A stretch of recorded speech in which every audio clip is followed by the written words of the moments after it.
All right. Hello, everyone. Welcome to an episode of the European Volleyball Show, straight from the source, straight from the venue here. As you guys can see, the lovely Ostrava Arena here in the Czech Republic. I'm going live from, unfortunately, Rob, I'm sorry to rub this in your face for another episode. But yeah, Rob joining us from the USA. How are you doing today, Rob? Good. It's great to be here, Dan. I'm very jealous of where you are currently seated right this second. It's cool to have you like on site and me so far away, but be able to watch so many of the matches still. It's fun to do the show. Great day now that men's pools have completely wrapped up. We can look forward to the eighth finals starting tomorrow and recap the women's finals that we talked about so much last week. There's a lot going on.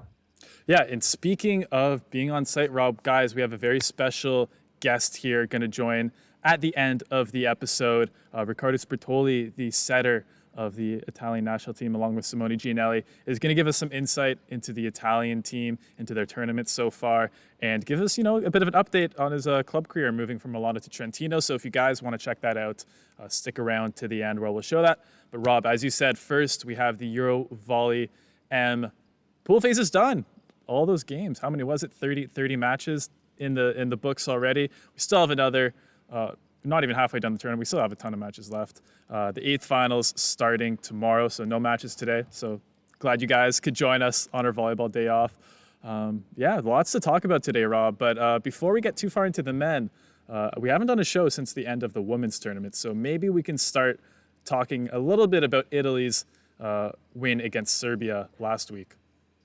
Yeah, let's start there. So if you guys watched last week's show, we went live right before the semifinals on the women's side. So we were previewing Turkey versus Serbia and Italy versus the Netherlands. Those are both really good matches. Turkey of Serbia in particular was an unbelievable match.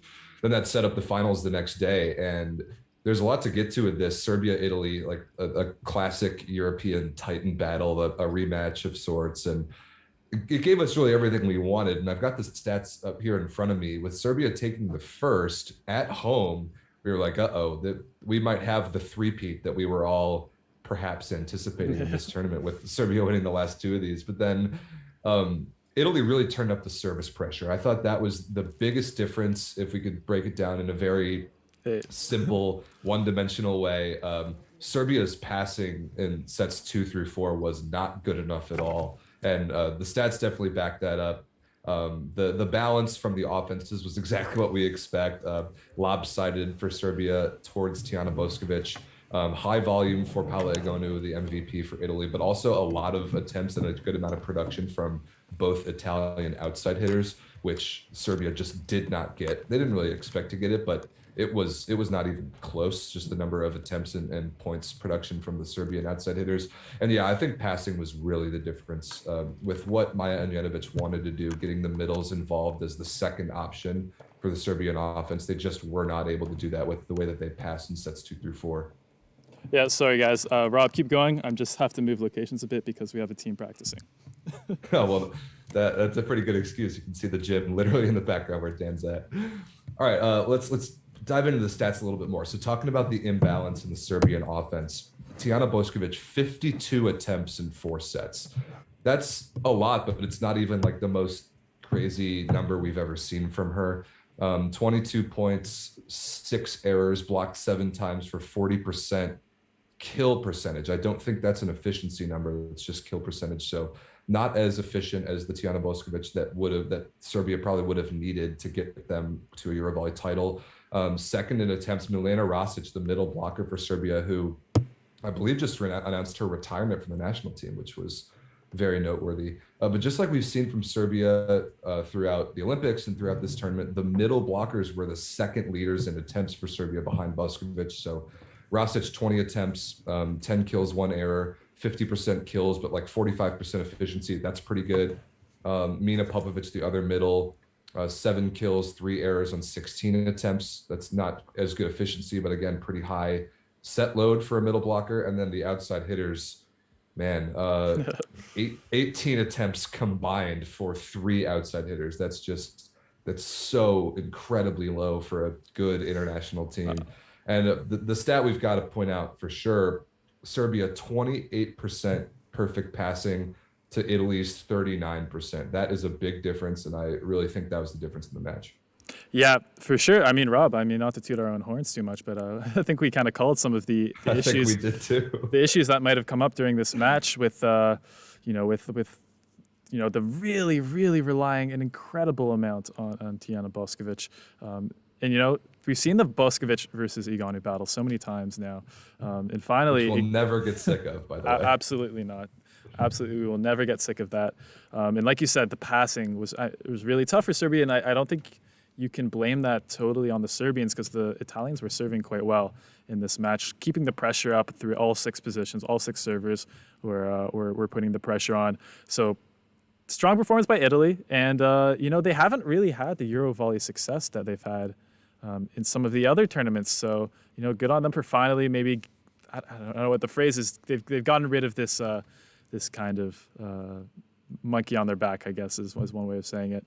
They broke through. They broke through. I remember saying that in the previews that for as good as Italy's been, it's been like I think it was 10 years since they had won a big international tournament. They've been near the top so consistently, but it was definitely about time that they won one. And to execute on that level on Serbia's home court and without a couple key players, they had no Katarina Bassetti the entire tournament. True. And they lost Sarah Farr in the middle of the tournament, and they still really elevated their level. I can't say enough about how well Miriam Silla and Elena Pietrini played and how important those 2 players were, especially passing the ball. I thought they both hung in there really, really well.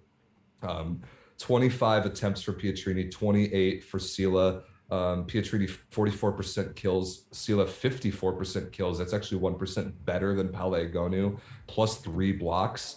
Anna Denesi 6 blocks in the middle, which is amazing. And then, of course, Paleogonu 25 kills on 47 swings, an MVP level performance for her. And I was so impressed by Italy. They had every reason, or they could have blamed so many things if they were unable to win that championship match. And they could have fallen back in any of those, but they didn't. They stepped up to the occasion, and they proved that on this particular year, they're the best team in Europe. And I was very impressed by that. So, incredibly impressive games by Italy on this run, and Serbia too. I mean, maybe it's disappointing for Serbia, but a second place for them is nothing to be ashamed of. First for second, and 3 in a row. EuroVolley is incredible. But Rob, what do you think Italy? What happened to them maybe in retrospective at the Olympics? Because I bet they were wishing they could have played like this, a month ago. Great point. It looked different. Just I can't put any numbers to it, or I can't really explain it in all that much detail, but looking at the team and just their body language and their attitudes in the 2 tournaments, there was a real difference for me. And really on paper, they should not have been able to play this well without a player like Katarina Bassetti. I was kind of low on Italy when it was announced that she was going to be out for this tournament, because she's so important. She does everything. She controls the ball so well. She has all the skills. And I think her intangibles are really there as well. And without her, I thought Italy might struggle a little bit. Fortunately for them, they had a pretty easy pool where they were able to figure themselves out before the elimination round. But there was a level of comfort and confidence and kind of laid backness, and just the pressure seemed like it was off of Italy in the European Championships versus the Olympics. I think there's something about the Olympics that really, there's just this increased magnitude of pressure on the shoulders of every single Olympic athlete in every sport that I just don't think Italy felt this time around. And that's not to discount the magnitude of EuroVolley, because it's a massively big tournament, but the Olympics was something different. And I think having fans around helped. I think just the entire atmosphere, Italy was able to reflect on why Tokyo didn't go as well for them. And they changed their entire team mindset, especially rolling with some of the injuries that they had to deal with. And it showed on the court to me. I wish I could put it in words better than that, but they just looked so much more confident and comfortable, and just like they were having more fun in EuroVolley than the pressure that they may have felt in Tokyo. I hope that answers it well enough, but I was so impressed by the ability to bounce back from what was probably a bit of a disappointment in the Olympics. Yeah, and sorry guys, apologize for the sound now. Germany has come in to train, so Rob, just give me a shout if it's too loud, and I'll mute myself for a sec. But This is what happens when you're broadcasting live courtside. Okay, so yeah, great EuroVolley woman, fantastic tournaments. Pauliganu, MVP of EuroVolley, MVP of Super Finals, incredible stuff. Rob, we still have a lot to get to today, though, for the men. And, guys in the chat, before we go to the men, thanks everyone for joining us here today. Georgie, John, we see a couple old names in the chat saying hi, so that's great. And guys, remember, if you have any questions, put them in the chat. Rob and I will do our best to answer them live. And love to hear from you guys. Love to have it back and forth. And lots to. Oh, I just realized I have the EuroVolley woman. Okay, I just need to change one thing here. But Rob, let's go on to the men. Where do you want to start for the men? Want to quickly shout out Turkey winning EuroVolley women's bronze before we move on to the men. Yeah. That we could have predicted that over the Netherlands. Turkey played so well in that that semifinal that they ended up losing to Serbia that they definitely deserved to end the tournament on a win. So congratulations to them. Very, very good tournament. And let's hit the men. You want to start with your pool, Dan? The pool you were sure. there for? Pool B here in the Czech Republic, where I'm currently sitting. I think probably, Rob, if you would agree with me, on paper, the most competitive pool going into the tournament with Slovenia, Italy, Czech Republic, Belarus, Montenegro, and of course, Bulgaria being part of the pool. And honestly, it didn't really shake out the way I thought it would, Rob, going into the tournament. I mean, Italy, the first, it was a little bit better, I think, than we all thought, with like one of the youngest teams in EuroVolley, looking extremely strong. So that was a bit of a surprise. Belarus, Bulgaria going down to the last day to find out who's going to win the pool. Slovenia maybe looking a bit weaker, I would say, than some people expected. And Belarus, they looked all right. A couple of young guys, but ultimately not enough to get it done. Yeah, that's a pretty good summary right there. I think you and I both had Slovenia as our narrow, kind of soft favorites in the pool, just because they had their entire team that they've been playing with all summer and the last several years, and their incredible performance in EuroVolley 2 years ago. But when they came out the first match and kind of laid an egg against the Czech Republic, and that was a confusing one. It didn't kill their chances to win the pool. They still had a chance when they played Italy head to head. But this particular Italian team that we were not, I shouldn't say we weren't as high on them. Our expectations of them weren't as high with the roster turnover that they're working with right now. No Ivan Zaitsev, no Asmani Monterrey. But still, they came out and pretty convincingly won the pool 5-0 and only dropping 2 sets. Daniele Lavia has looked really good at the second outside hitter across from Alessandro Micheletto, who, of course, is amazing. Gianelli's been tremendous. Fabio Balasso's had a good tournament. Both middles, Anzani and Galassi, have been good. And then the opposite was what we were a little bit worried about. Julio Pinali's been streaky, but certainly good enough. And then the lefty, Romano, I believe is his name. I had never even heard of him before. Dan, I don't think either of us really knew who Yuri Romano was, the lefty opposite for Italy, but he's been even decent when he's played. So this new younger Italian team has been impressive. They had pretty good competition and they walked away winning the pool pretty convincingly. They now have a good path towards the podium in EuroVolley, which we'll hear more from Riccardo Sbertoli later in the show. If you guys missed it, Dan had an interview with Sbertoli that you'll see in a few minutes. Yeah, I was really impressed by Italy. That was a impressive, almost surprising performance. Slovenia in second at 3-2, but on tiebreakers. And then that match yesterday, Bulgaria versus Belarus, was pretty much an elimination game that either team had to win in order to advance. Bulgaria won 3-1, advanced, and then the hosts from the Czech Republic coming out in fourth. So yeah, Dan, you were courtside. You can see it behind you right there in Ostrava, which is amazing. What are your big takeaways from this pool? Any surprises? What was the best match you saw? Just give us some sideline reporting, boots on the ground. Yeah, so I would say, I mean, you hit a lot of them, Rob. The young Italian players look a lot more poised than maybe we thought they would. You can really tell the ball control of the Italian players is maybe a lot more advanced than a lot of other players on the same timeline from other national team programs, which is, I mean, not that surprising, but when you see it in person, you really see the level. And another thing with the Italian team, it's the kind of out of system, the weird plays. They always nail it every single time. You can tell how well trained that is. If there's, a free ball situation where the ball gets misplayed, and they just have their block set up. They have their secondary setter in the exact same place every time. It's really something cool to watch.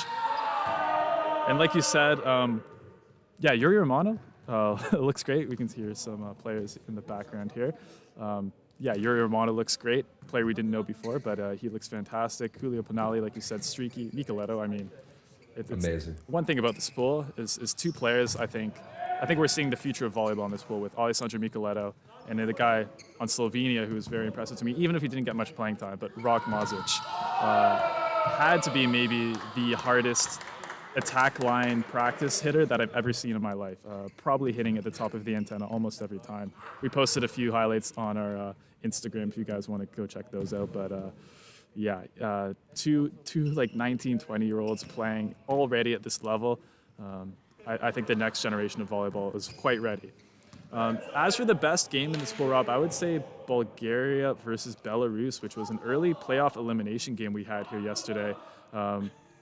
Like I said, I was picking Belarus, telling a lot of people, hey, there's a couple of kids on this Belarus team. Vlad Daviskiba, Vlad Babkovic, listed at 206 on our website, but I would say he's about 10 centimeters taller than that. Yeah, he's enormous.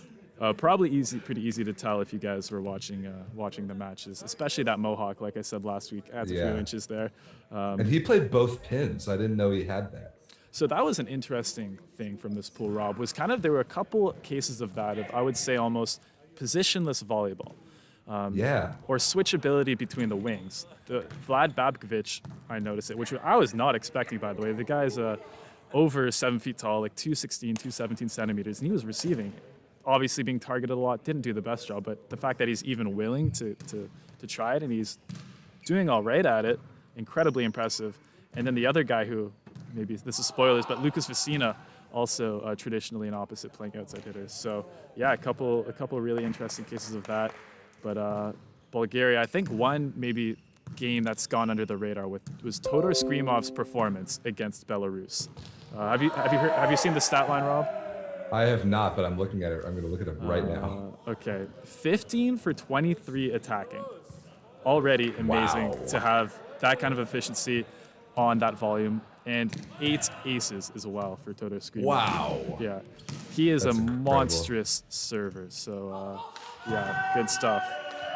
So I would say, yeah, Bulgaria, maybe not the strongest performance in this pool, very up and down. Slovenia, not the strongest performance, up and down. But both those teams, if their players are all consistently playing well, they're going to be very, very dangerous teams. Yeah, I'm looking at Skrimov's stats right now. So I've seen Skrimov play in person before when Bulgaria was in the USA several years ago for World League, I think. And he's not big. He's what, 190, 192 at He wasn't most. that much taller than me, Rob. He's really not a big guy, and he's not that young of a guy anymore either. But his arm is unbelievable. I remember when I saw Skrimov play, Bulgaria beat Team USA in 5 that day when we were there in Chicago, and he was hitting 4-4 shots inside 3 blockers that blew my mind for a guy that size. And yeah, out of the BIC, he was unbelievable from the service line. He was great. So that particular stat line doesn't even surprise me that much with what I've seen from him before. I've always loved him as a player. And some really good points in the chat here about Italy. Somebody made the point that Italy's VNL this year, playing at home and bringing that such a young roster, really prepared them for this tournament. I'm not sure if that was the plan the entire summer. I think it may have just worked out that way with Juan Serena and Zaitsev not being around for this tournament, but it really has made a difference for Italy. And I completely agree with what you said, Dan. Their level of ball control and their level of maturity and understanding of certain situations, like the out of system things, resetting into the block, like secondary setting, like always making the smarter choices. I couldn't agree with that more. I think that's such a hallmark of Italian volleyball, and just the level of touches that those young guys have gotten this early in their careers. I think that's a fantastic point. I think that goes a really long way in a tournament like this, where youth and talent is a little bit more level than a tournament like the Olympics, for example, but the quality of contact or the quality of experience and the maturity of choices that are made makes a huge difference. I think that's a fantastic point.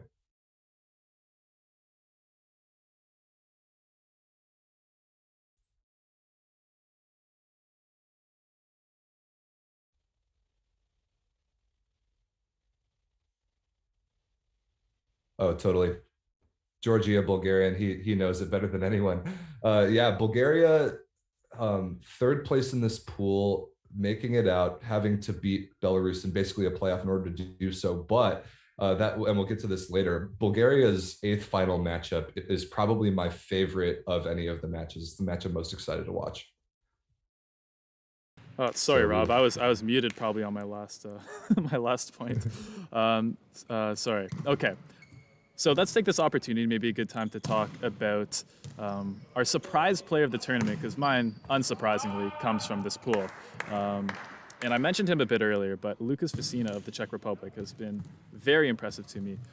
Czech Republic missing another one of their young star outside hitters in Donovan Zavaronak, not at the tournaments. Also a player, an opposite who's gotten a lot of noise in the Czech volleyball scene, Marek Sotola, also not at the tournament. So it was a bit surprising that we saw a player like Lukas Vesina, a young guy, getting the amount of time he got during this tournament. But I think he started the tournament as kind of the new young guy on the roster, and he ended the tournament as the de facto star player for the Czech Republic. Had a bunch of good matches for them, looked very confident, they're very poised.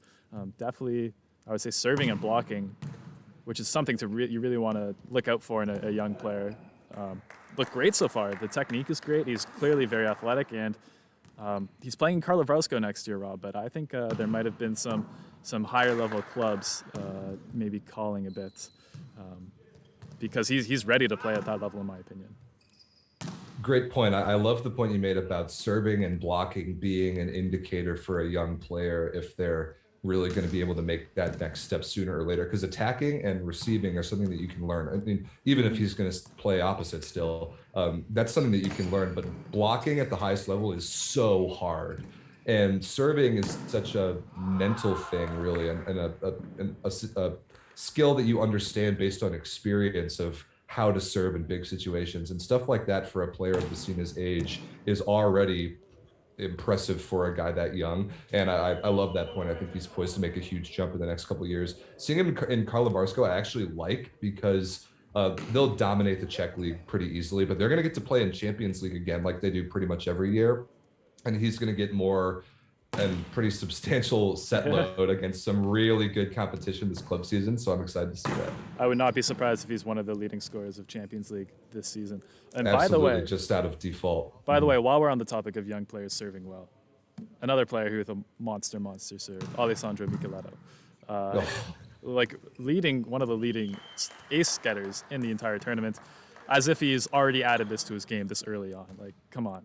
This is like, I mean, I want to talk to him or like hear from him or pick his brain about what has gone into, like what has his life been like the last 12 months, because 12 months ago we had no idea who he was, and now he's the brightest young prospect in all of volleyball. It's been an unbelievable rise this year, and already, like you said, Dan, he looks better like this week than he did 3 months ago. He's getting so much better so fast that there's absolutely no ceiling on that guy's game. I'm so excited to watch him. Okay, so Rob, you can give us your surprise player maybe in a second, but first, I think I was muted for this point, but like you were saying about this Italian team playing together at VNL, and I know for a fact, because Sbertoli will bring it up later, that was kind of the idea behind this summer, that this group gels together at VNL, and then we'll play together at EuroVolley. And this is the Italian group going forward. This is going to be their core for the next few years, for the 2024 Olympics, for 2023 to 25 EuroVolley. Like these are the guys. So, yeah, that's a good. It seems like a good choice so far. Yeah, it's an impressive engineering of the program. I mean, Italy's got a luxury that few countries have with the league that they have and the depth of talent that they have, just coming through various age groups, and you have a huge pool of talent to choose from at any young age. But I think they've done a really good job already this summer. It's shown the development of the younger players and kind of the engineering of the next generation. So I'm excited to hear that from Sbertoli later in the show. A couple of good comments in the chat here. Some people are talking about Micheleto's block, which was one of the most absurd. Have you seen this, Robbie? Yeah, of course. Yeah, I was watching that match. Go to the Instagram right now and find the one-on-one block that Micheleto had the other day. He was like horizontal on the net. He was lying down on top of the tape. He was reaching over so far, and he made that huge reach to the inside. And There was one of those stuff blocks where the ball hits the ground before either player does, and those are my favorite. It was amazing. Yeah, and James, by the way, James, some good comments in the chat already. Love it. Mikeleta's Ariana Fedorov-Steva's male counterpart. I mean, Yeah, I don't a hate little that. bit. I mean, I kind of like that. I would say they don't play. Their play styles aren't exactly the same. I'd say Arena's like a Wilfredo Leon to me in terms of like her play style. Whereas Mikeleta's, like we call him the unicorn. I don't think there's even an equivalent for Mikeleta as to what the heck he is. But yeah, definitely two of probably the best prospects in each gender. And Eric, I wonder if Mikeleta will still participate in the U21 World Championships. I hope not. That would be unfair. I hope he's banned from the U21 Yeah. World Championships. All right, Rob, that would who's your surprise player of a EuroVolley so far? Oh, the whole tournament. Let's see. We've got a lot to get to with some of the other pools too. So I might need time. Yeah, I might need time to think about my surprise player. We've got a handful of other things to cover. Let's hit Pool A really quick. For sure. Because really the only thing that I wanted to see in this pool was Poland versus Serbia, and that may have been the match of the tournament so far. 16-14 in the fifth for Poland.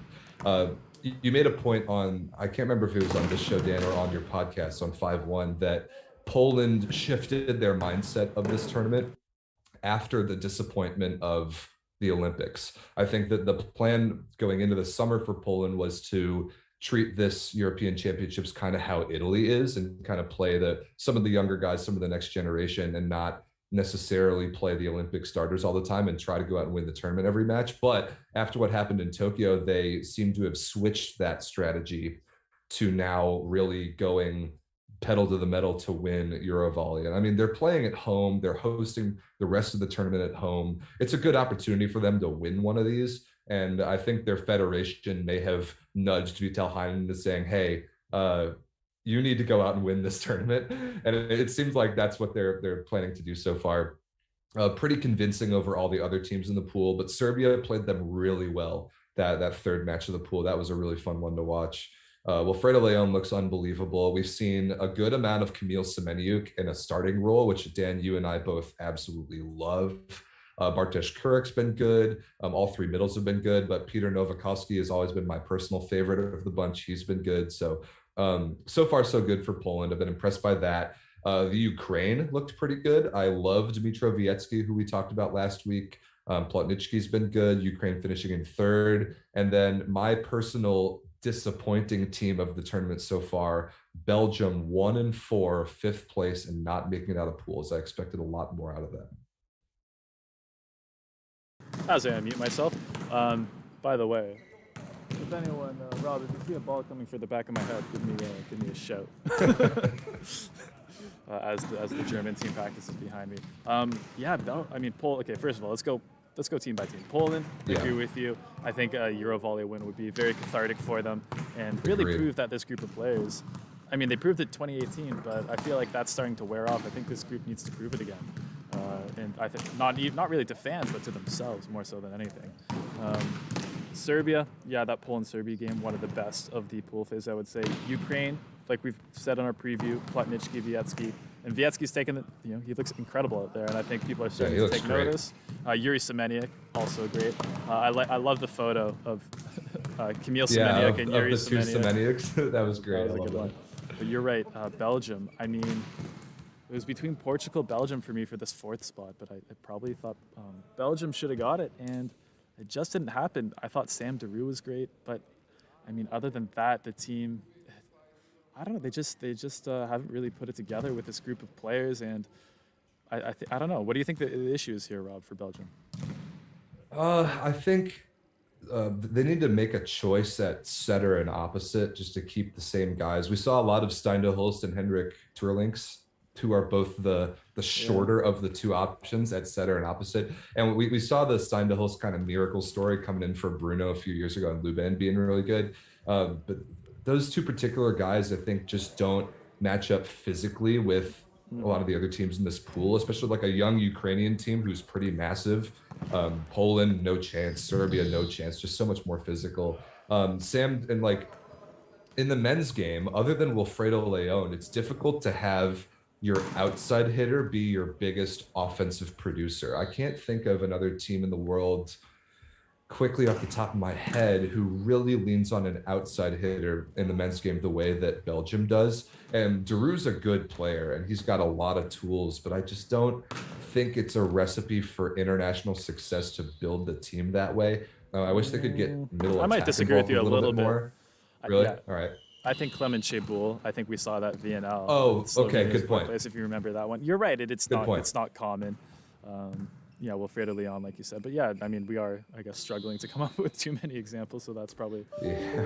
I mean, probably Alessandro Micheletto is probably the main guy for Italy right now. I don't think he's there yet. He's not like being strategized into the leading scorer role like Cheboul is. That's a great example that I'm annoyed that I forgot at the time. No. Yeah, Belgium's serve reception isn't quite as good as it needs to be either. So there are some areas of technical weakness, I'd say, just a little bit. If only Ferry Eggers was a couple years older. If you guys don't know, he was a very highly touted European prospect, but I think he's still like 2002. So.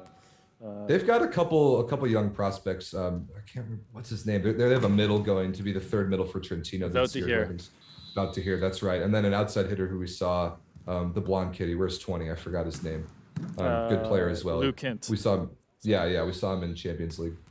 Yeah, so they have like a group, maybe not like an Olympic medalist group, but it's too bad that Sam Daru kind of maybe fell into this group that wasn't the most talented around him. There wasn't quite the support to support like a superstar, maybe not superstar, a star like Sam Daru.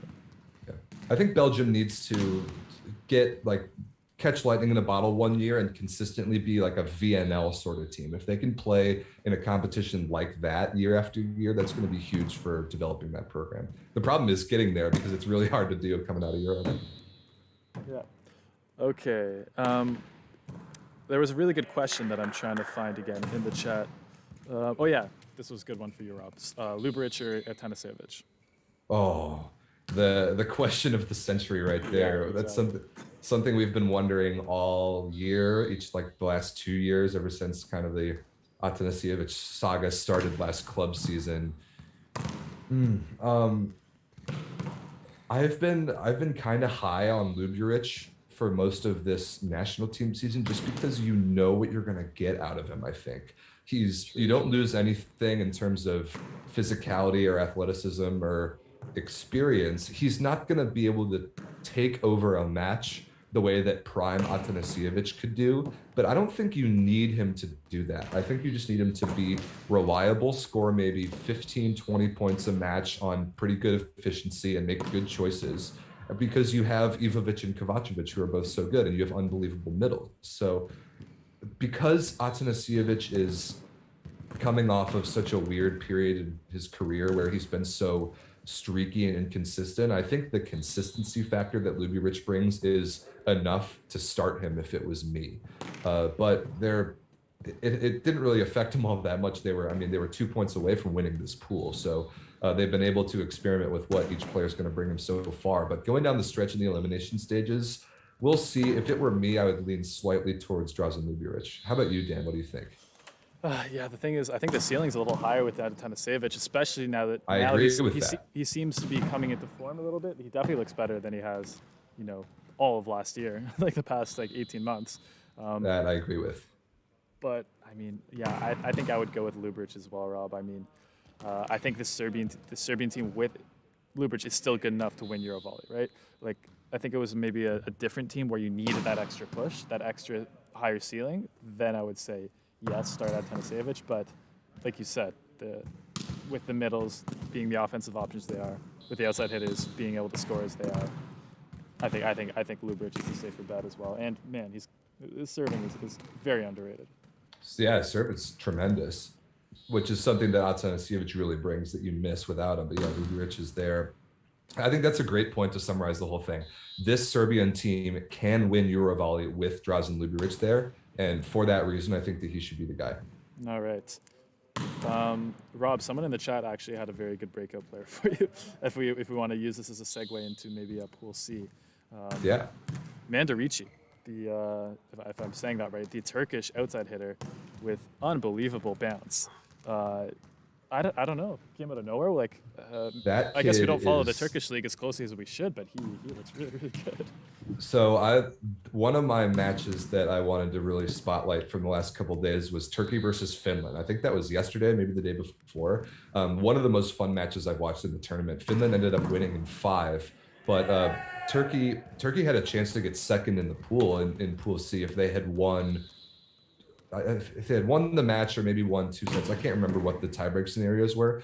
I'm looking it but up right now. okay, yeah. The Turkey 3-2, 10 points. Finland 3-2, 8 points. So I think Turkey was never going to get 4th. I think if they had won the match in 3 or 4, they could have gotten second over Russia. I think that's correct. But anyway, we've talked about Adislagam Zija being an absolute workhorse offensively for Turkey, but I had not heard of Mandarici, the Turkish outside hitter, until I saw him thumping pipe balls to like 4 meters off the net. Like I did that, dude. The wow, I was blown away. He's so springy, so like fluid, and absolutely flying out of the back row and just hammering pipes to the floor. I like jumped back in my chair when I saw him doing some of those things. And then I looked him up. He's born in 2002, so he's 19. Yeah. He's Micheletto's age. Unbelievable. So the game's in very good hands. Just another reason to be optimistic about the rise of the Turkish men. I think they're playing in VNL next year, or they're set to compete to play in VNL next year, and they're pretty young. Yeah. I think they're the right balance of young and experienced, pushing a pretty good Russian team in this pool. Beating the Netherlands was very impressive. I'm really high on Turkey. I was impressed by them in this pool, even though they got 3rd. Yeah. Oh, sorry, they didn't beat the Netherlands. They beat Russia in the first match, and I'm so annoyed that I didn't pick that, Dan. We talked about last go week. With your gut, Rob. I know, I wanted to. I wanted to pick it, but I couldn't bring myself to pick it, and sure enough, they come out and win 3-1. They lost to the Netherlands. That was my mistake. Yeah, I mean, Rob, we were a couple points here. I mean, we were high on Turkey before we knew about this. We didn't even factor in this Mandarici character. Mandarici. He's awesome. So, yeah. He actually reminds me a lot of Adislagam Zija before he gained all that weight. If that's, I mean, Lagumzija still great, but maybe in the past he was a bit more, I don't know, he was a bit more flexible in the air, very acrobatic, I would say, and that's what I see with Mandarici. Of course, I think now that's has insane power. Exactly. I think that's the difference between a high level build for an outside hitter versus an opposite, though. Like, I would not rather have I want Lagumzija to be in exactly the shape he's in, be able to put so much weight behind the ball. It's crazy. And then, Mandarici just like flying all over the place. I love that kid. I'm really excited to keep watching him. So great pick, Rob. That was suggested by the chat for you.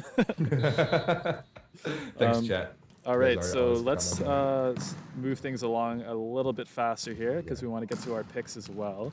Got to talk about Pool C, the Netherlands winning the pool. Oh, that was extremely surprising. Nimir Abdelaziz has been the man, and Russia without an opposite has moved Igor Kliuka to the right side, and he's been okay, but the team hasn't been quite as good without Mikhailo Verpoltayev. Yeah, I wouldn't say that's like necessarily Kliuka's fault that they aren't maybe performing as well. I think he's actually been all right in the move to opposite, but yeah, like you said, the team looks a little I don't know, out of sorts, uncoordinated, not cohesive, which I don't know if it's the hangover from playing so much volleyball this summer. Maybe it's the reception is frustrating them. Russia, traditionally not the strongest receiving team, and having an especially hard time, I would say, during EuroVolley. But I don't know, Rob. I wouldn't count Russia out too much going forward. Oh no, not by any means. I mean, their only loss was to Turkey. They still beat the Netherlands, and just some of the way the tiebreakers shook out in that pool landed them in second. But a point in the chat: Turkey prevented Russia from winning the pool. Pool B may be competitive, but is no longer the overall strongest pool in the competition. I think Sinirak wants us to talk about Pool C as the strongest pool, and there's an argument there. Those top 3 teams were very, very good. I think I don't know. I still think I still don't think they're as good as Pool B, and I don't think that they have, other than maybe Russia, if they catch fire, has a chance to win the tournament the same way maybe Italy or even Slovenia might from Pool C. But I agree. Even Finland, I thought, was pretty good in some moments in this pool, coming out as the hosts. So so Pool C competitive. fun pool to watch. So thank you. It was a fun pool to watch. Thank you, Tempare, for hosting a great pool. Rob, do you want anything else on Pool C before we go on to Pool D? Don't think so, and I don't really think there's even that much to talk about Pool D. No. France was really convincing. Germany only lost to France and beat the rest of the teams while playing pretty much their B team the whole time. Croatia was clearly the third best team, but was not going to ever place top 2 in this pool. And then a 3-way tie for 4th. Latvia ends up coming out, and Dan, I know that's a team you've been very impressed by, and I agree. They beat Estonia in that crazy Baltic rivalry game, the first match of the tournament, and then 2 of their losses were in 5, which was enough to give them the tiebreaker. And I thought they honestly looked pretty good. I mean, the tiebreaker with 3 teams at 1 and 4, so that was a bit tough.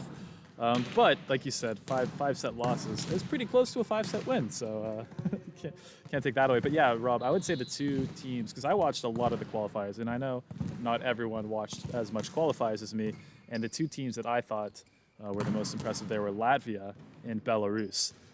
Belarus actually winning more games than Latvia, but not, the points didn't end up in the right way for them. In Latvia, I think Denis Petrovs, is a very underrated player who's set at the highest level before, and you said Alexander Ozolins had a great tournament as well, which we were kind of keeping our eye on before the tournament. And Latvia, they're not going to win their next game against France, or not against France, against Italy. Sorry, no. But so yeah, we can preview that or pick for that game. But I would say overall, Latvia, as we know, fantastic volleyball country with all their success on the beach, and I love to see that it's translating a little more into the indoor side of things.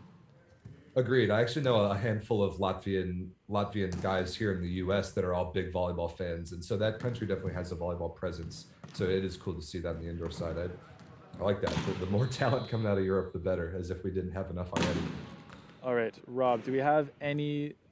I guess I didn't say my disappointing team of the tournament. For me, it was Slovenia. I mean, that first game against Czech Republic is one of the worst games I think I've seen this group ever play. Yeah, that was pretty bad.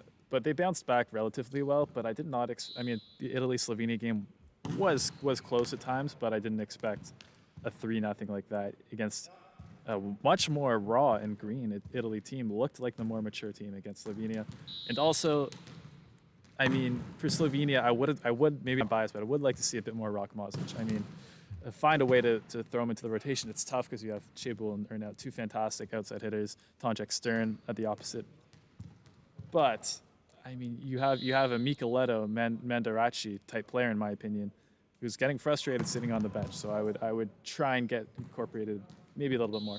There's lots of time left for Rock, but I think the key for him is first contact. If he can hang in there passing the ball, he'll play a lot more. And when he has played, he's actually passed the ball really well, in my opinion.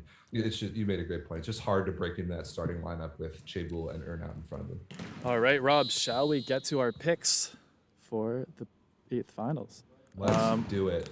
Rob, you probably can't see this. I don't know if you have the stream open, but I have all the matchups listed conveniently above the stream, so you guys can see all the matchups. Thank you, Dan. I do have it open. Yeah, okay, I'm looking perfect. At it in calendar order as well, because that's going to help us out breaking down. So let's do it in order. So the 8th finals taking place behind Dan in Ostrava, Czech Republic, on Sunday and Monday. But the first 4 are in Poland, in Gdansk, Saturday and Sunday, so tomorrow and Sunday. The first one is a very interesting one with a lot of history and perhaps like geopolitical rivalry or whatever. Russia versus Ukraine. It's actually kind of spicy. I really like this match, and I'm excited to check it out. Maybe a matchup that's not allowed in some sports, but we all get along in volleyball. Right. Yeah, like you said, it's going to be interesting. And I see people in the chat, somebody who's saying that Syneric saying Ukraine could stun Russia, and given the way these 2 teams are playing, maybe. But Rob, for me, I don't disagree with that necessarily. For me, Russia, for me, the matchup isn't there for Ukraine. Russia just does everything they do, but a little bit better. They're a little bit bigger. They're a little more physical. They have a lot of the same weaknesses in reception and sometimes serving inconsistency and being a bit slow on defense. But I mean, when both teams have the same weaknesses, there's no weakness to exploit, really. So I'm picking Russia here in 4. Yeah, I think that's a great point. The Ukraine is good, and I think they're young and they're scrappy, and they could come out of nowhere and surprise the team. But I don't think Russia is the team that could be surprised by them based on the matchup. And it's a great point. I'll pick Russia. I'll pick Russia in 3. I think 3-0. I think it's a big opportunity for Russia to kind of figure it out. Wow. So I was low. I thought I was low, and then Rob comes out here with the 3-0. That's what I'm going with. I think right. it'll be a statement game for Russia because they can turn it up when the stakes are a little bit higher. All right, let's move on to our. Oh, by the way, guys, that match on YouTube, right here on the CV European Volleyball channel. Awesome. So, guys, if you want to see this YouTube stream, like this video too, and you'll be recommended it for sure. And also like it because you like hearing me and Rob talk about these volleyball matches. Okay, Rob, let's go on to Poland versus Finland. I don't think there's that much to talk about here. Poland playing at home. Finland, I just don't think can hang. I think Poland's way too good. This will be another 3-0 in my opinion. Yeah, and Poland for me just doesn't lose against any bad teams ever. They're one of those teams that almost never. They have an off day against other good teams, sure, but against a team like Finland, probably not. And also, yeah, haven't lost a set yet. So 55% attacking and 52% reception. In this competition. 52% reception is the crazy number. That is an unbelievable passing number. Amazing. Yeah. So I'm going with 3-0. Oh yeah, me too. Yeah, okay. I can maybe home field too. Home court is such a big advantage, especially in Poland. Those fans are incredible. Yes. Yeah. True. How nice is it, Dan? Just on that subject, you're there in person. How nice is it to watch in-person volleyball again and to have people there? The energy, we've just missed it so much the last couple of years. Yeah, it's been amazing. I'm sure some people in the chat probably have gotten the opportunity to go to some of these games as well. And yeah, if you haven't, and you have the ability to, I'm sorry, obviously not all our viewers live in a place close to some of these matches, but it really is, live volleyball is the best live sport. So totally. it's been amazing. And so just the you forget the speed, the power, the size, the physicality. It's been great. Rock Mazic and hitting lines. Yeah, the hitting lines I've missed a lot because you don't get to see them that well on TV. They're so awesome. But they have been incredible. Hopefully, I'm thinking of maybe recording all the hitting lines in the finals and just releasing those on YouTube for you guys. Oh, we'll see. Please do. We'll see. Okay, Portugal, Netherlands. What are you thinking? I've been impressed by Portugal making it to this point. They had some pretty scrappy games in a tough pool in Pool A. I just don't think that they can stop Nemir, and I think the Dutch have been playing, like, other than Nemir, I think they've been playing a little bit better than maybe I expected, outside of the, like, perhaps, like, definitely MVP of the pool and presumptive MVP of the tournament. Nemir's amazing, and I don't think Portugal can stop the combination of him and the rest of the Netherlands is playing a little bit better, and I think they're just much more experienced. I've got Netherlands 3-1. Netherlands 3-1. Yeah, actually, I like the Netherlands against Portugal. I'm not really the biggest fan of this Portuguese team. We've seen them, they played in VNL, so that we've seen them play well at times. But even this team, compared to that VNL team, is a couple of years older, and they were already a bit old. So that's a tough one. What do you think of Toenstra on the Netherlands, Rob? Another young guy, maybe not at the prospect level of some of the other guys we've been talking about, but certainly starting at this level and doing a adequate to more than adequate job. Yeah, great prospect, and I think kind of just what the Netherlands needs. We've talked about how other than Nemir and maybe Thijs ter Horst on the left side, they're a little bit, and our favorite guy, Joost Dronkers at libero, who we love. Other than those guys, kind of weak at setter, both middles, and then the second outside. They need a little bit of injection of talent there, and maybe even some size. So that definitely helps. I think a top level setter would help the Netherlands an immense amount. Absolutely. Just because then they don't have to rely on Nemir quite as much. You can hit anything. They can actually run an in-system offense, which will free up more opportunities for Nemir, who anyway is averaging 6.78 points per set. We're almost that's got to lead the tournament, right? By like a full point per set, yeah. Yeah, actually by like 1.5 points per set. Wow. So Nimir is kind of like that. We're almost used to it at this point. Okay, Serbia Turkey, our second YouTube game. These games taking place on Sunday. That's going to be a really fun one, Rob. That's, I think, by far the best semi or eighth final that will be played in Poland.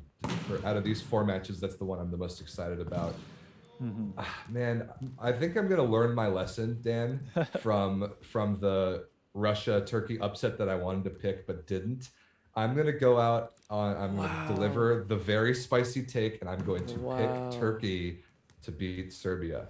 You're taking Turkey over EuroVolley Serbia, Rob. This is not. I am. This is not VNL Serbia. This is not Olympic Serbia. This is EuroVolley Serbia. It's a different team. It's a very hot take. It's a very, very hot take. But we saw there has to be one crazy upset in the eighth finals. There was one in the women's with Sweden beating Bulgaria. That was a massive upset. There's got to be one, like huge one, and I think this might be it. I think Turkey can hang with Serbia in just the matchup.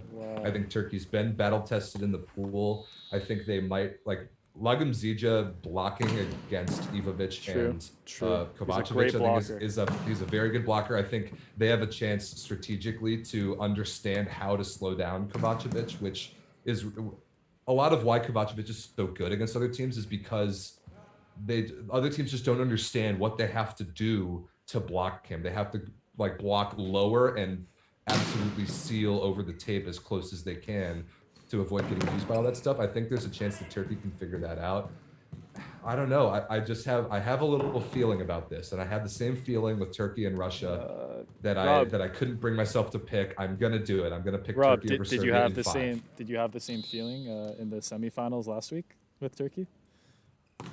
I did pick Turkey last week, and that did not happen, and that's okay. I'm not guaranteeing it by any means, but I have to pick an upset somewhere, and I think this is going to be it. I think Turkey can pull the stunner. It would be great. I'm saying a 3-0 for Serbia because this is EuroVolley Serbia. They're playing well. They're not injured anymore, and I think this Turkey team, I love them a lot. I think they're going to do great things in EuroVolley 2025.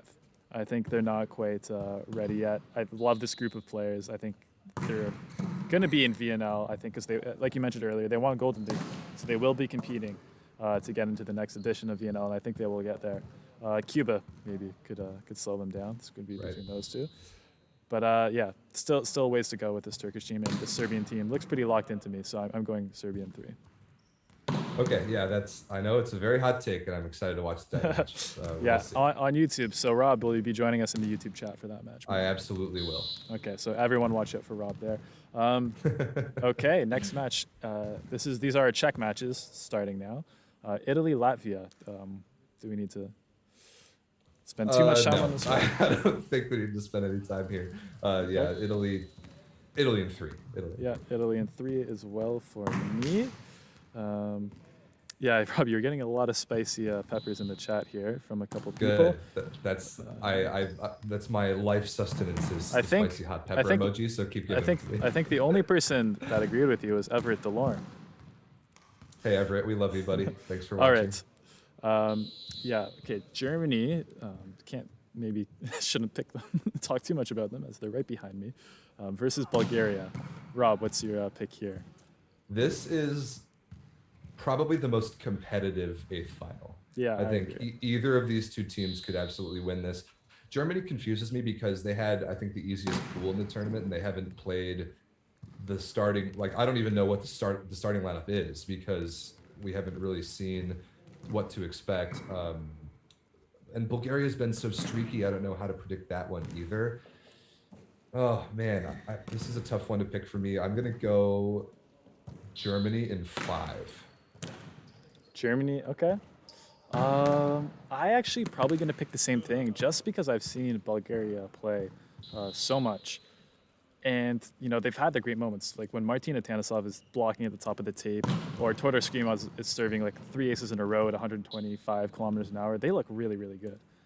But those moments are too far and few in between, and they really are susceptible to get runs on them by opposing teams. When you're playing a team like Germany with a very solid side-out game, that's a pretty dangerous weakness So yeah, I think also I'm gonna go Germany in 4. I think for this one. Okay. Yeah, I've been. And I'm not saying that impressed just because by- they're behind me. Yeah, so Germany is literally warming up on the court in the Czech Republic behind Dan right now. Germany's been able to flex some depth. They've been able to keep Jurgi Grozer fresh by not having to play him that much, and I think that's going to be really important if they're going to go on a run.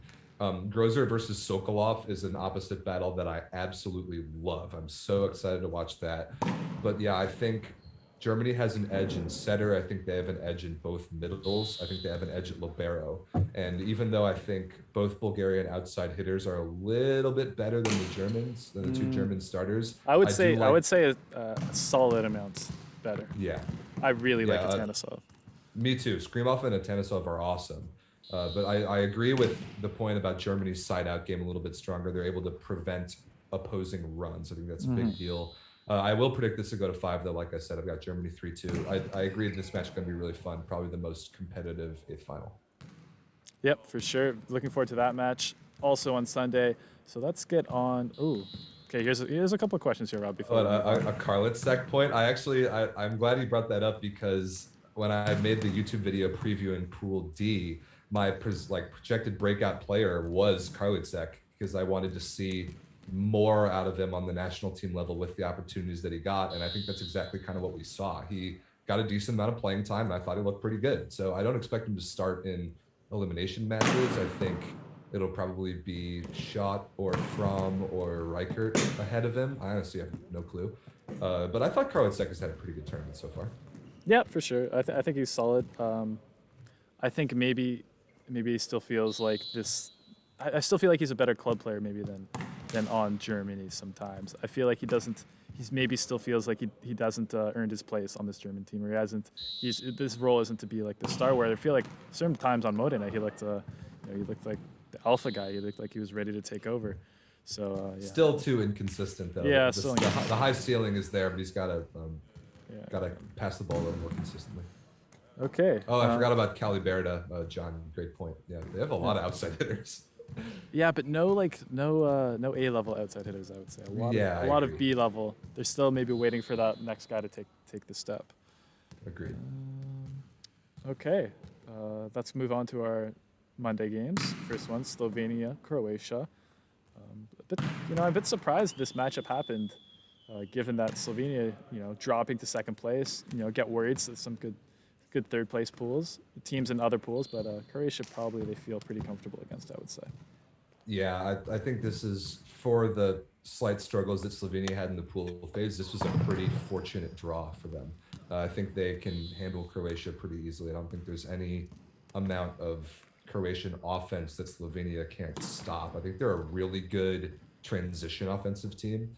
And Tunček Stern could use a little bit of a confidence boost, and I think he might get that in this match. I'd say Slovenia 3-1. I'll give Croatia a set. I'm saying 3-0. I think Slovenia, just being around them so much, I think the energy and the focus is really a lot. I think that first game was a really big wake-up call for them against the Czech Republic losing, and I think ever since then, and especially Italy too, I think those two losses have really, they're like, okay, like we're Slovenia, we're one of the best volleyball teams in the world. We're ranked 7th in the world, or maybe not now. We were 4th at Vienna. We've proven ourselves. This is EuroVolley. We came 2nd last in 2019. Like that, let's go. It's time to show other teams that we're still an elite team. And that's exactly what I wanted to see out of Slovenia. Now playing in a position in this tournament where they're going to be favored in matches and in pools or whatever more than they've probably ever been. And I wanted to see how they would respond to that. And so far it's not been as good in pools, but I liked to hear, Dan, from you, like being there courtside, that they got a little wake-up call and are starting to feel like they belong and starting to feel that confidence a little bit more. And I have a question for you. Mm-hmm. Who do you think should start at setter for them? Oof, I think it should be Gregor Repret, for sure. I picked him as one of my, one of the best setters, if not the best setter at VNL. I think his play style was a revelation for Slovenia. I think it's one of the reasons why they did so well in that tournament. And obviously, Dejan Vinčić is huge. He's like one of the best, if not the best, blocking setter in volleyball. So seeing that in person just goes to show he's like 200 to 203 centimeters. So that's obviously an advantage. But I think the consistency and the decision making and that kind of thing with rope prep is probably an advantage. And you've seen it's clearly a difficult choice for Giuliani. I think he's got it's a very difficult coaching decision for him. But these teams have the numbers. They have a lot more data than we do. So I have to trust the coach to make the right decision there. Yeah, I'd have to agree with you, especially with what we saw in VNL, how good Slovenia was with rope prep being the start of the entire tournament. I like what they've gotten him just a little bit more, and they can survive losing a tiny bit of blocking firepower. Yeah. All right. So a team that's we haven't talked about yet, Rob, that may or may not have won an Olympic gold medal last month. France versus Czech Republic. Well, there hasn't been that much to talk about with France because they've been so, they've coasted through pools, and really every match they haven't been challenged all that much. Let me look at how many sets they even dropped in pools. One. They dropped one set in all of pools. So that's pretty convincing. Again, I want to make the point again about France that I really still think they're playing with house money in this tournament. After winning Olympic gold, Laurent Tilly rides off into the sunset. Bernardinho comes in. This is his first tournament in the new era for French volleyball. They made it through pools easily, but still, I don't think they're playing with any amount of pressure on them right now. And I think that is exactly the combination of circumstances that they saw in the Olympics. I don't think of all the teams in the Olympics that I think France felt the least amount of pressure. Maybe Argentina as well, and that might be a reason for those two teams' incredible amount of success. I know for a fact the USA felt an unbelievable amount of pressure. Poland felt an unbelievable amount of pressure. I think Italy in the Olympics felt a fair amount of pressure. I think teams like that with the higher expectations felt more pressure, and you could see it very clearly in the Olympics. France didn't feel that way, and I think in this tournament again they don't feel any pressure at all. Brand new coach, start of a new era. Who cares? Go out and play your game, have a lot of fun out there, and France will mop the floor with the Czech Republic. I am certain of that. Even playing in Ostrava in the Czech Republic, I think that is a matchup that France could not possibly lose. But then if they play Slovenia in the next round, that could be a lot more interesting because I think Slovenia will feel more pressure, but I think they also might be in a competitive mindset where they're more primed to get back to the semifinals or the finals. So that's what I'm really excited about, but I don't see France losing to the Czech Republic in any universe. No, but we are showing the game on YouTube, guys, so you can check out the Olympic gold medalists playing there, as well as probably a fairly full Czech arena. So that's maybe if there's an advantage for the Czech team. The fans have been very good here in Ostrava. So I think they'll get a set off France. I think 3-1 for me is the pick there. But Rob, okay, you made a great point about the pressure. And I don't think it's a 1-to-1 necessarily. I don't think you can't win with you can win with pressure. I think you can still win with pressure, and you can't win without pressure. But yeah, you see, France, if you look at their 2016 Olympics even versus their 2021 Olympics, we were watching some old documentaries the other day, and you could see the kind of the energy on the team was completely different. 2016 was seen as France's real chance to win gold, and it was very intense. Everyone was super focused, and we all know what happened there. And then almost the opposite in 2021, where Laurent Tilly was it's my last tournament. Let's just go out there, enjoy it, see what happens. We've had a great run, guys. Let's just see what happens. And obviously, ending up in the best possible outcome. So, it's interesting. And I think maybe Poland is kind of playing that way without pressure now. Definitely a different energy than they were playing with at the Olympics. And obviously France too.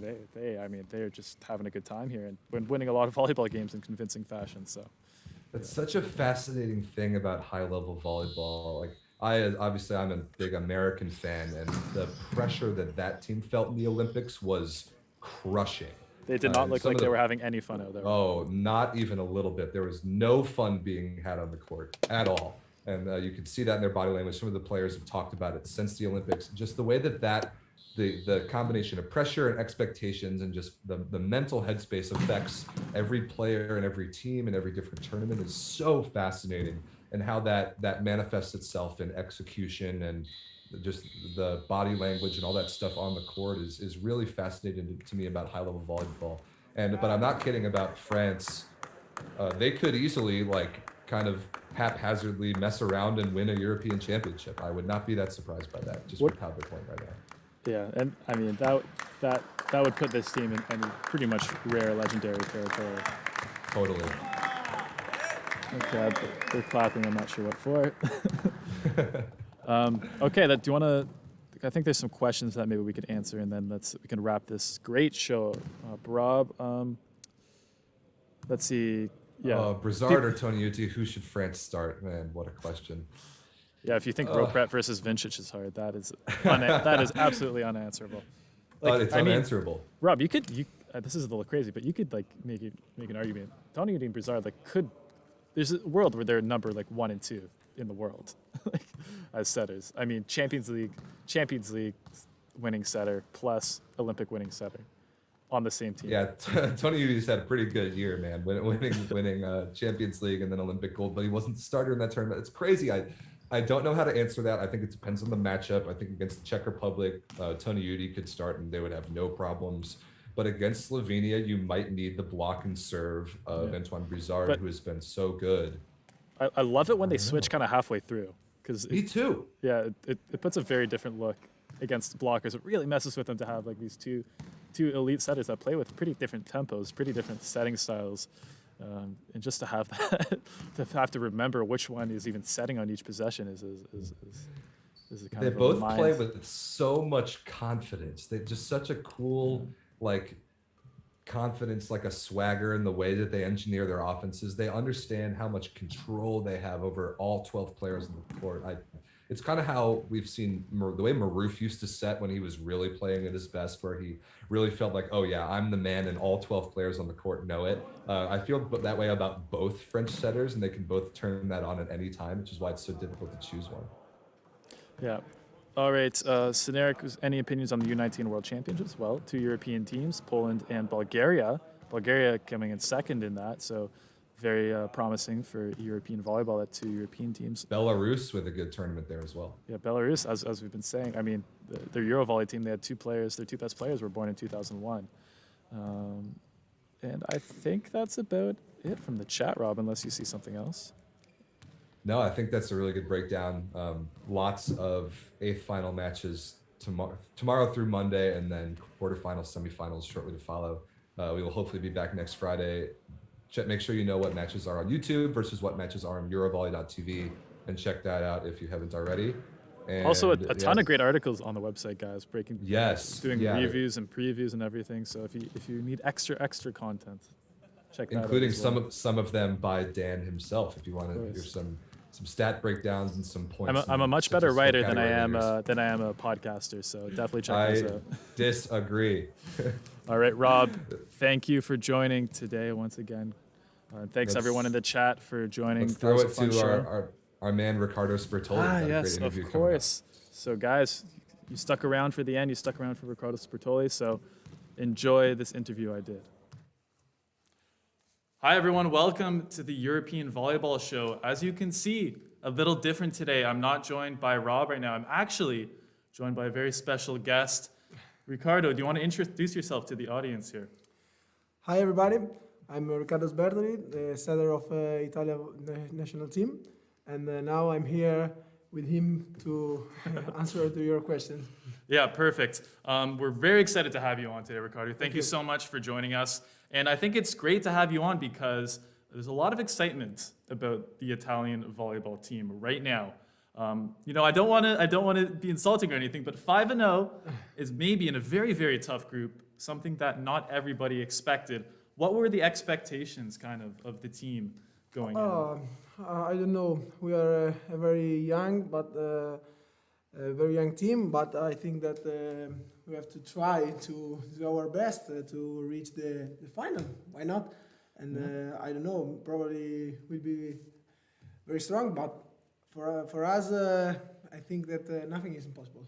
For sure. And this group of guys, like you mentioned, a very young team. I think there's 10 players, 22 or younger.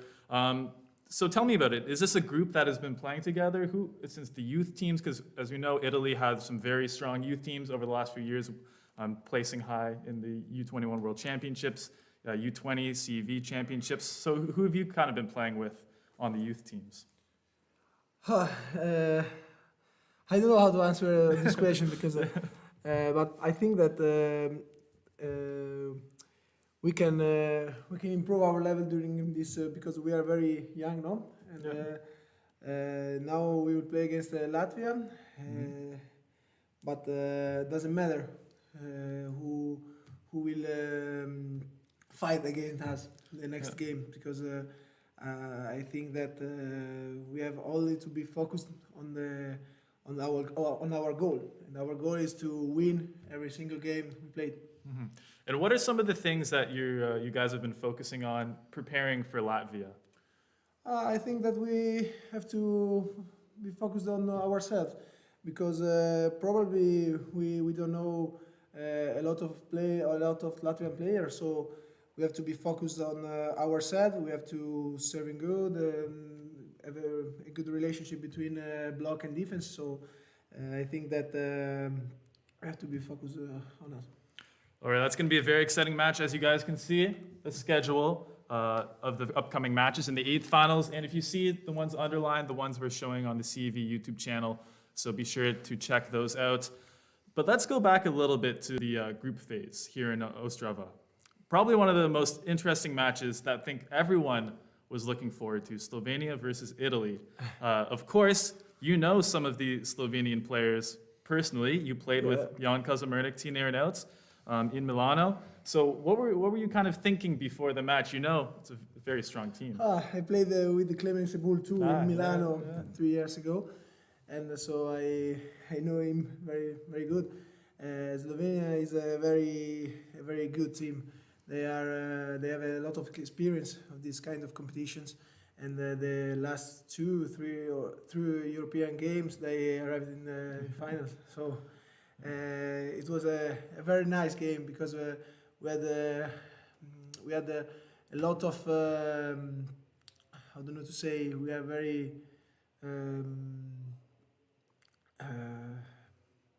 we want to win against them. Yeah. Okay, I don't know how to say, but this was our feelings. But they are very good players, very experienced, and it wasn't easy because in the first set we start not so good, and we have a little bit nervous maybe. But then we fought, and we win. So it was a good game, but it's only a part of this pool. So every single part of this pool was very important for us. Yeah, and the other team, I think a lot of people were looking at in this pool, Bulgaria, who's also traditionally a very strong. Svet and Sokolov obviously spent a lot of time in the Italian league. Can you tell us a bit about that game as well? Cezo played a lot of years in Italy. I think that he's one of the best opposites in the world, and it's always a pleasure playing against him. He's a very good person, and a very good player. We fought against them, and they had Silvano Prandi, the coach is Italian. They had an Italian coach, so it Slovenia was too, right? Slovenia too, with Giuliani, you know, and it was another battle.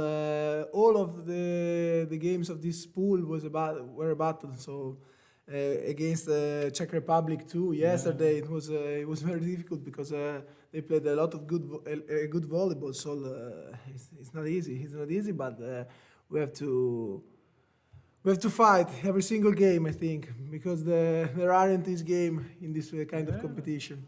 So Bulgaria and Slovenia maybe on the chart on the paper are very good and the best team in the pool, but it's not always the same when you play this kind of competition. Of course not. A couple of very close sets, and especially yesterday against the Czech Republic, some great comeback volleyball as well.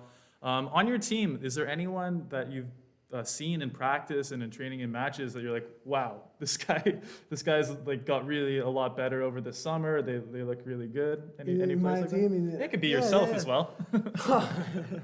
I don't want to talk about myself. I think that we started with VNL Yeah, of course. And I saw a team. Now we are a very different team because we had the more experience. A lot of us played in the Olympic Games, and other players had a lot of training during the Olympic Games. So now I think that there is the right mix, no? Yeah. And we are ready. We are ready. I think probably we have not so much experience as other team like Serbia, Russia, or Poland. Okay, but I think that we are ready to compete against this kind of team. Yeah, for sure. You guys look very poised out there, very ready for top-level volleyball. It's been great to watch. 5-0 during the pool phase, guys. Unbelievable stuff. And Pool B, very competitive. Riccardo, let's switch gears a little bit and maybe talk a bit about your club career. Also playing in Italy, playing last how many years? 5 years? 6 years. 6 years in Milano. So quite a career in Milano. That, I've watched, I don't know how many dozens of Milano games. Very fun team to watch. Can you talk maybe some of your teammates there? Because Yuki Ishikawa, he's a guy that many fans watching probably know. Steven Mar, the Slovenian players we talked about. Namir Abdelaziz played there as well. Can you talk a bit about some of your memories of teammates there? Yeah, I played 6 years in Milano, and it was a pleasure playing against and together. I had a lot of very good players. I played with Yuki Ishikawa, Nimir Abdelaziz, Clement Chebut, Tino Naut, a lot of this Janko Zamernik, Jean Patry, which is an Olympic champion. Yeah. And it was a pleasure playing with this kind of player, and saw them grow with me. Sorry. And I have to say thanks to Milano for this opportunity. And now I have a new adventure, a new journey. So that's a good segue. Of course, you're joining Trentino next year, filling in for your teammate here, Simone Gianelli, playing in Champions League next year, which I think is going to be very exciting to watch. So you're a Champions League setter. How does that feel? I feel great. Thank you, because one of my dreams as a volleyball player was to play in the Olympic Games and play in Champions League. And next year I can play Champions League, so I'm very, very happy. But I'm happy because there is a very interesting project in Trentino. They start with me, with Micheletto, with Lavia, Pinali, a lot of Italian young players. So I think that we can reach a very high position in the ranks and in the championship. I hope to do our best in Champions League too. Well, I think after watching this group play together, including yourself, Trentino fans are like, okay, it's gonna look a lot of nice Trentino fans wrote me during this summer, these last weeks, and they are very excited. But we are very excited too, because we don't know how we can do with our team next year. It would be a big surprise for everybody. Yeah, and even the Italian championships itself, it's my favorite tournament to watch. Some very, very tough teams all the way through. There's no easy games in Italy. What's it kind of like? Do you think it helps the Italian players being able to play in such a competitive championship every week? As you told, the medium level of the Italian championship is very high.